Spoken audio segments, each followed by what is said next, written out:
Good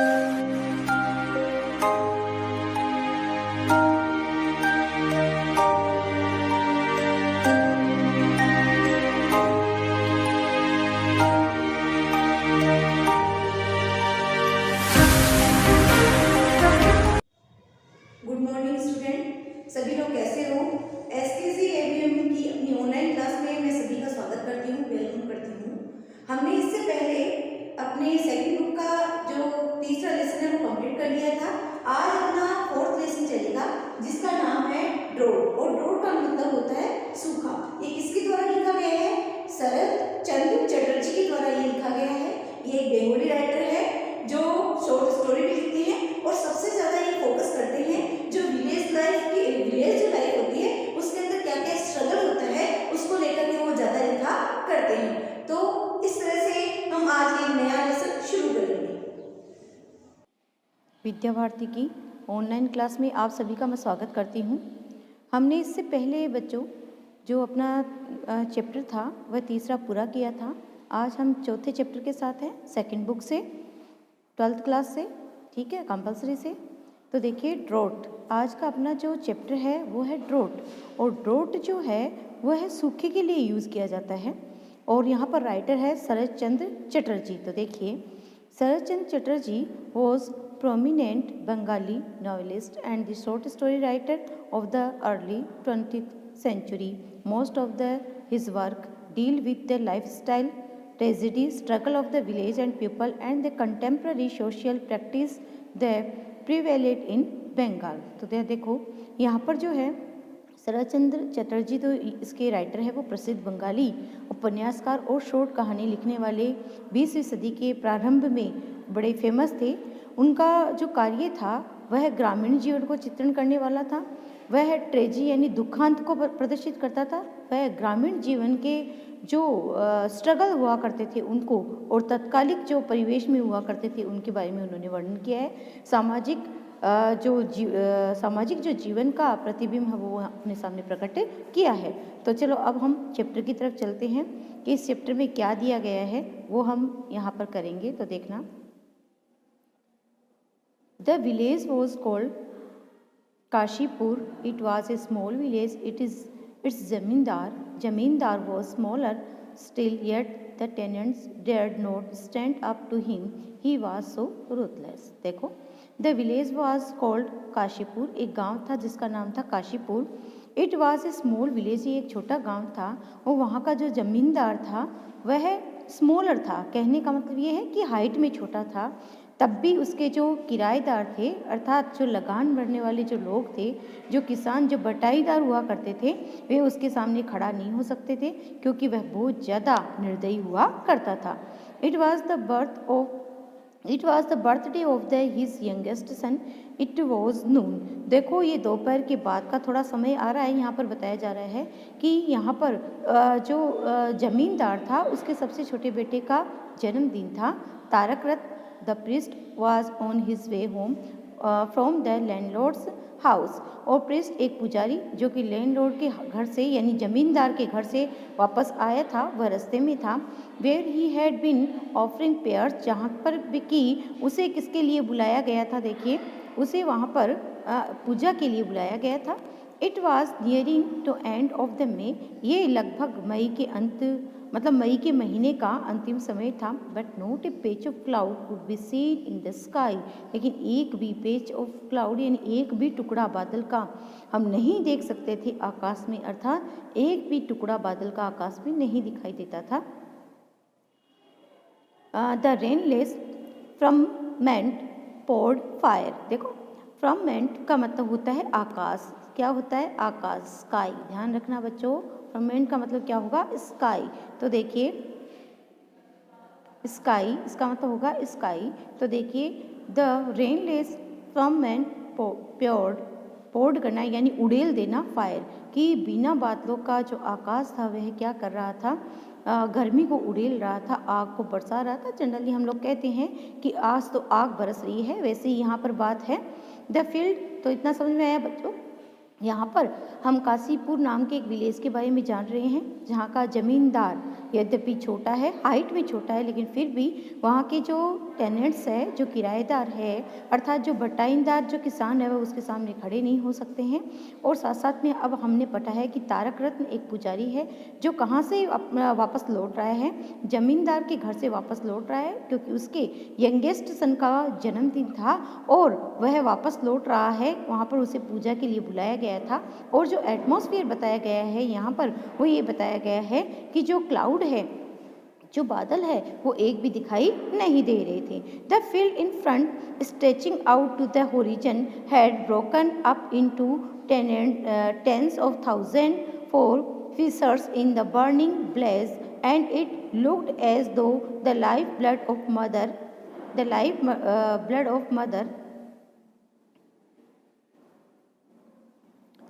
unceasingly following out through them as smoke. देखिए यहाँ पर धुएं के रूप में लिया गया है। एंड सीजिंगली यानी का मतलब होता है कंटिन्यू।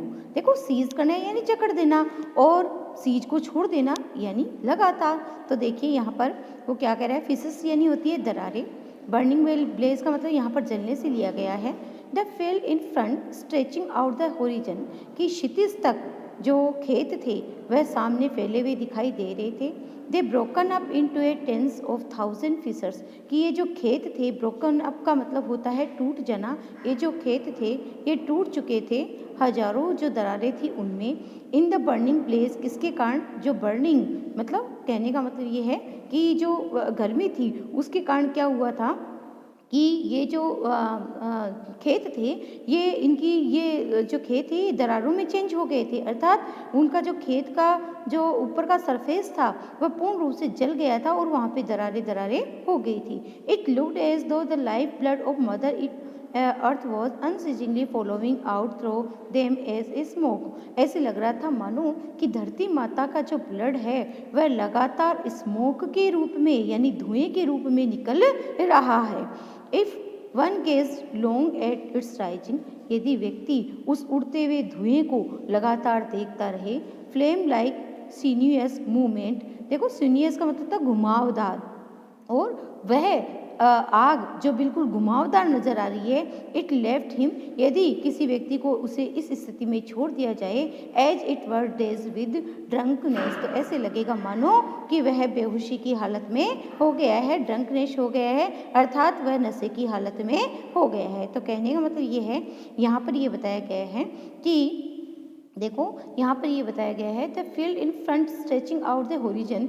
यहाँ पर देखो जो डिपिक्ट किया गया है, यहाँ पर जो राइटर है वो डिपिक्ट कर रहा है किसके बारे में, एक जो गर्मी का जो वातावरण होता है वो भी कैसा, मई के महीने का, और जब बारिश बिल्कुल भी ना हो, लेक ऑफ रेन हो, उस समय जो धरती की मदर अर्थ की जो हालत होती है उसके बारे में यहाँ पर बताया गया है कि पूर्ण रूप से धरती सूख जाती है और धरती की जो परत है वह उसमें दरारें गिर जाती है और लगातार ऐसे लगता है कि उन दरारों में से धुआं निकल रहा है। और यहाँ पर यही बताया गया है कि ऐसे लगता है मानो यदि किसी व्यक्ति को उन घुमावदार दरारों को, उन घुमावदार उड़ती हुई लपटों को देखते हुए छोड़ दिया जाए तो ऐसे लगेगा कि मानो कि वह व्यक्ति थोड़ी देर में नशे की हालत में हो चुका है। आगे देखिए,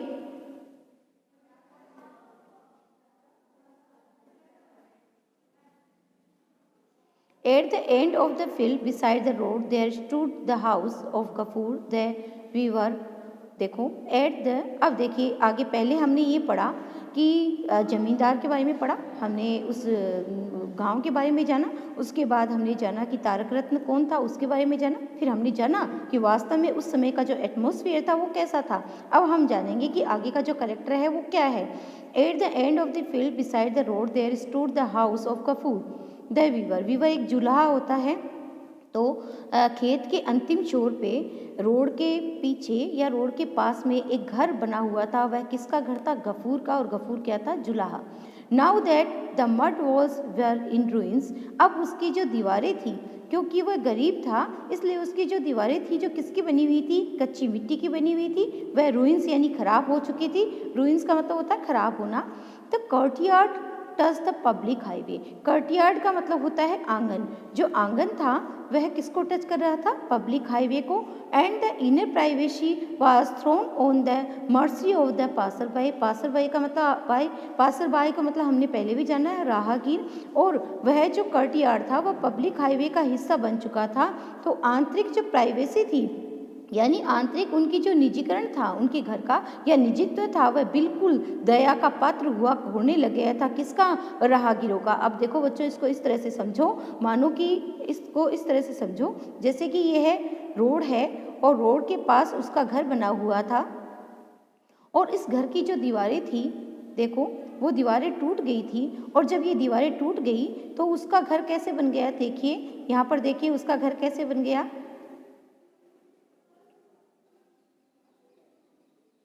अब उसका जो घर था वह बन गया ऐसे, देखिए ऐसे उसका घर बन गया। यानी आने जाने वाले जो लोग होते थे वह आराम से उसके कर्टयार्ड को देख सकते थे, उसके प्रत्येक घर की प्रत्येक वस्तु को देख सकते थे। तो कहने का मतलब यह है कि राहगीर आने वाले जो लोग थे, आने जाने वाले जो लोग थे, वह आराम से उसके कर्टयार्ड में आराम से झांक सकते थे या देख सकते थे। Hey Gafur, is anybody in? Call the Tarak Ratna standing in the shade of the tree by the road side. तभी क्या होता है कि गफूर को कोई आवाज़ लगाता है बाहर से और कहता है कोई घर में अंदर है। तारक रत्न ये आवाज़ लगाता है, जो कहाँ पर खड़ा हुआ है? बाहर लगे हुए एक पेड़ की छाया में खड़ा हुआ है। जो रोड के पास पेड़ लगा हुआ है ना, उसकी छाया में वो खड़ा हुआ है। इस तरह से देखो, ये पेड़ है और उस पेड़ की छाया में वो खड़ा हुआ है। तो देखिए, What do you want? Father's down with fever, answered Gafur's little daughter, aged 10, appearing at the door. What do you want? आप क्या चाहते हो? फादर को फीवर है। गफूर की जो छोटी बेटी थी उसकी एज लगभग 10 साल की थी, वह दरवाजे पर खड़ी होकर के ये बात कह रही है। फीवर कॉल्ड है स्कंट्रल, तारक रत्न शाउटेड। तो तारक रत्न जोर से चिल्ला करके उसको गाली निकाल करके कहता है उसको बुखार। द नोज, देखो यहाँ पर मतलब डांटना या गाली निकालना या अपशब्द बोलना, एब्यूज करना। The noise brought Gafoor out shivering with fever. A bull was tied to the old acacia that leaned against the broken pole. आगे देखिए वो क्या कह रहे हैं कि ये जो आवाज़ थी किसकी? तारक रत्न की। वह आवाज़ गफूर को बाहर ले आई। वह बुखार से कांपता हुआ बाहर आया। एक बेल जो बांधा हुआ था एकेशिया के पेड़ के नीचे, और ये पेड़ किसके सहारे लगा हुआ था? ये पेड़ एक टूटी हुई दीवार के सहारे था। अर्थात ये पेड़ किसके सहारे था? एक टूटी हुई दीवार के सहारे था। और उस पेड़ पे एक बेल को बांधा हुआ, उस पेड़ के नीचे एक बेल को बांधा हुआ था। What do I see here? See there, demanded Tarak रत्न। तारक रत्न, डिमेंडेड का मतलब होता है पूछना, आस्क्ड करना। उसने आस्क्ड किया कि what do I see there? मैं ये क्या देख रहा हूँ? इंडिकेटिंग द बुल, बुल की तरफ इशारा करते हुए कहा। डू यू रियलाइज, क्या तुम इस बात का रियलाइज करते हो? That the landlord will not tolerate this, की जो लैंडलॉर्ड है, जमींदार है, वह कभी भी इस बात को सहन नहीं करेगा। His face was crimson with the indignation and the heat. देखो, इंडिग्नेशन का मतलब क्या होता है? क्रोध, ध्यान रखना, एंगर होना। क्रिम्सन का मतलब होता है रेडिश कलर हो जाना, रेड कलर हो जाना। उसके बाद देखिए, ऑफ द सन, उसका जो चेहरा था वह कुछ तो गुस्से के कारण लाल हो गया था और कुछ उसकी गर्मी के कारण। किसकी गर्मी के कारण? उस समय क्या था? मौसम, मैंने आपको बताया ना पहले, मई का महीना था और बहुत ज़्यादा गर्मी पड़ रही थी, उसके कारण उसका चेहरा लाल हो गया। किसका चेहरा लाल हो गया था? तारक रत्न का। It was to be expected that his words should be not be hot and harsh. It was to be, और इसीलिए ये आशा की जाती थी कि उसके जो शब्द होंगे वो कैसे होंगे? गर्म होंगे और कठिन होंगे। But Gafoor simply looked at him unable to follow the import of his words. लेकिन जो गफूर था वह सीधे साधे रूप में उसको देखता रहा, बिना उसके कहे हुए शब्दों को समझे हुए। वेल सेड तारक, आई सा इट टाइड देयर। टाइड का मतलब बांधना। Well said Tarak Ratna, I saw it tied there in morning, at it still there. If the bull dies, your master will flay you alive. देखो, फ्ले यू अलाइव का मतलब चमड़ी उधेड़ देना। उसने कहा कि मैंने इस बेल को सुबह यहीं बंधे हुए देखा और अभी भी ये यही है। यदि जो बेल यदि बेल मर गया तो तुम्हारा जो मालिक है वो तुम्हारी चमड़ी उधेड़ देगा। मालिक कौन हुआ? जमींदार। What shall I do, father? I am helpless. I have had fever for the last few days. I can't take him out to graze. I feel so ill. तो जो गफूर है वो ये कहते हैं कि मैं क्या कर सकता हूँ माई बाप, आई एम हेल्पलेस, मैं एकदम बिना सहायता के हूँ। आई हैव हैड फीवर, मेरे कुछ दिनों से क्या हो रहा है, बुखार हो रहा है और मैं इसको बाहर चराने के लिए नहीं ले जा सकता हूँ। आई फील सो हिल, क्योंकि मैं अपने आप को बहुत ज़्यादा बीमार महसूस कर रहा हूँ, अर्थात मेरी जो कंडीशन है वो बीमार की है। तो देखिए आगे, can't you let him grace by himself. तो जो तारक रत्न है वो एक क्वेश्चन पूछता है, क्या तुम इसको अपने आप से चढ़ने के लिए नहीं भेज सकते? Where shall I let him go father, मैं इसको कहाँ पर भेज सकता हूँ पिताजी? People have not threshed their paddy yet, लोग अभी भी अपने जो धान था, पैडी का मतलब होता है धान, है ना, तो वो कह रहे हैं कि अभी तक उन्होंने अपने धान को इकट्ठा नहीं किया है। It is still lying in the fields, अभी तक खेतों में पड़ा है। The straw has not been gathered, और जो सूखा घास है उसको भी गेदर्ड नहीं किया गया है। Everything is burnt to cinder, और प्रत्येक कोयले की तरह प्रत्येक जो चीज़ है वो जल चुकी है। There is not a blade of grass anywhere, कहीं पर भी एक तिनका घास का नहीं दिखाई देता है। How can I let him loose, मैं इसको कैसे खुला छोड़ सकता हूँ फादर? फादर मतलब माई बाप। He might start poking his nose into somebody's paddy और ईटिंग समबडीज स्ट्रॉ, वह किसी के घास पे, किसी के धान में क्या कर देगा, मुंह मार देगा, या फिर वह किसी के सूखे घास को खा जाएगा। तारक रत्न सॉफ्टेंड ए लिटिल, तारक रत्न इस बात को सुनकर के थोड़ा सॉफ्ट होता है। But you can list tie him in the shade somewhere and give him a bundle of straw or two munch, तो उसने कहा चलो कोई बात नहीं है, तुम एक काम तो कर सकते हो कि इसको छाया में बांध सकते हो और उसके सूखे घास का 1 या 2 बंडल उसको चबाने के लिए डाल सकते हो। Has not your daughter cooked rice, क्या तुम्हारी बेटी चावल नहीं पकाती? Why not give him a tub of boiled rice water, let him drink it, उसने कहा फिर तुम उस चावलों के बॉयल पानी को, जो पानी तुम चावलों में से निकालते हो वो पीने के लिए क्यों नहीं देते हो? लेट हिम ड्रिंक इट, उसके सामने रख दो भर करके टब और उसे उसको पीने दो। आगे देखिए, Gafoor made no reply, Gafoor ने कोई भी उत्तर नहीं दिया। ही लुक्ड हेल्पलेसली, वह at Tarak Ratna and deep shy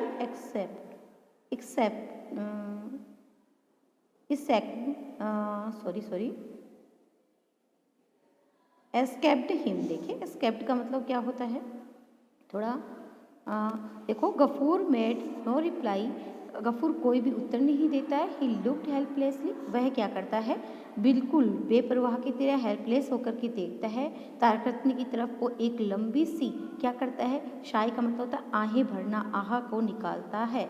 escaped का मतलब होता है निकालना, ऐसे तो होता है प्लान करना, लेकिन यहाँ पर आ के लिए है। I see you have not even got that much, what have you done with your share of शाह। आई सी मैं देख सकता हूँ कि तुम्हारे पास वो भी पर्याप्त नहीं होगा, तुमने अपने हिस्से के सूखे घास का क्या किया? आई सपोज, आई किसके लिए यूज हुआ है, तारक रत्न के लिए। I suppose you have gone and sold it to safety your belly, मैं सोचता हूँ कि तुमने उसको बेच दिया है अपने पेट यानी बेली यानी अपने पेट की संतुष्टि के लिए। Not saved even 1 bundle for the bull, तुमने एक बंडल घास का भी उसके लिए सेव नहीं रखा। हाउ केलस यू आर, केलस का मतलब होता है निर्दयी, रूथलेस, पहले भी आ चुका है। तो देखिए इसका मतलब है कि हाउ केलस यू आर, तुम कितने निर्दयी, तुम इतने निर्दयी कैसे हो सकते हो। At the cruel accusation Gafur seem to be lost the power of speech, जब उसने अपने आप पर एक्यूजन यानी आरोप, जब उसने आरोपों को सुना तो ऐसा प्रतीत होता था कि मानो कि वह बोलना भूल गया है। This year I was to have received my share of straw, said Gafoor slowly after a moment of hesitation, 1 minute की हिचकिचाहट के बाद वह जो गफूर था उसने उत्तर दिया कि मैंने इस साल अपने हिस्से का जो सूखा घास था वह प्राप्त किया था। But the master kept it all on account of my last year rent. लेकिन उसे अपने पास ही रख लिया, केप्ट कर लिया। किसने? मास्टर यानी मालिक ने। किसके कारण? ऑन अकाउंट का मतलब देखो बच्चा होता है रीजन। ऑन अकाउंट का मतलब होता है रीजन। किस रीजन के कारण? मेरे लास्ट ईयर का जो रेंट था, जो किराया था, उसके रूप में। Sir you are our lord and master.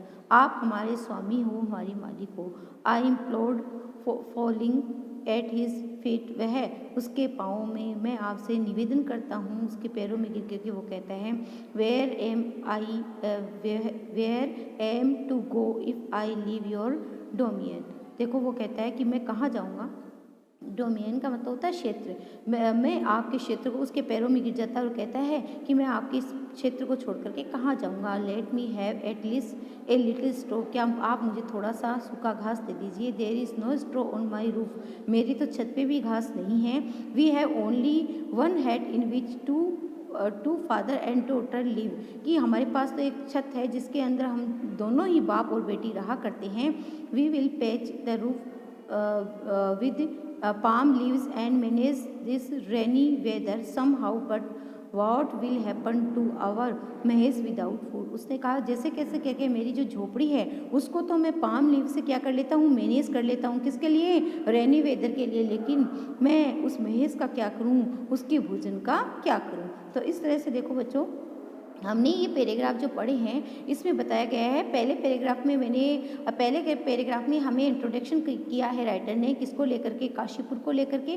फिर हमें तारक रत्न से परिचित करवाया, उसके बाद गफूर से परिचित करवाया, और उसके बाद उसकी जो बेटी थी उससे हमें परिचय करवाया और बताया कि वास्तव में जो गफूर था उसकी जो हालत थी वो पॉवर्टी की कैसी थी, उसके बारे में हमें बताया। अब आगे वाला जो अपना पैराग्राफ है वो आगे वाले हम वीडियो में करेंगे। Thank you.